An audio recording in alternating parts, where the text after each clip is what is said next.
the Ron Rivera factor.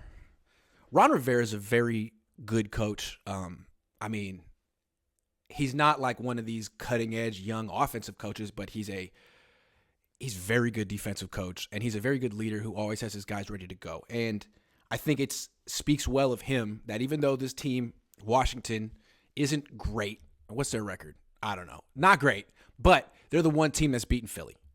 And not only did they beat Philly, they went into Philly and beat them up, won by 11, 32-21 against Philly. So that to me speaks well of Ron Rivera.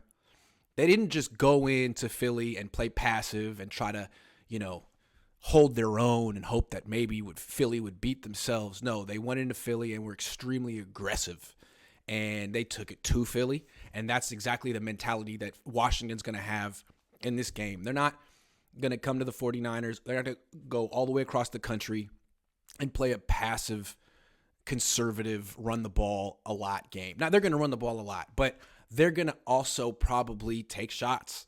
They're going to be more aggressive than you expect because that's Ron Rivera's mentality in these situations. He comes from a military background. He's going to have these guys ready to go and aggressive. So just go back and look at that game that Washington had against Philly. Like, Taylor Heineke wasn't even good in the game. His quarterback rating was 66, and Washington won by 11. Their defense really gave Philly problems. Philly has the best offensive line in the league, and Washington's D-line won the matchup,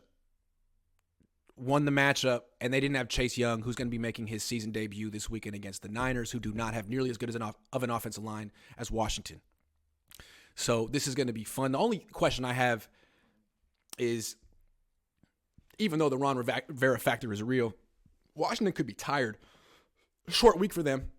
They played Sunday night, and then now they're flying cross country to play on a short week on Saturday. So that's tough. The Niners have had 9 days to prepare. So maybe Washington is just drained. But on the other hand, they haven't clinched a playoff spot. They're playing for a playoff spot, and they've done this before. They went into Philly and whooped Philly. So this is the one team that can feel like they can travel to the 49ers and feel confident. Not a lot of other teams looking too confident against the Niners right now, but Washington is the one team that's done something like this. Pulled off an upset like this.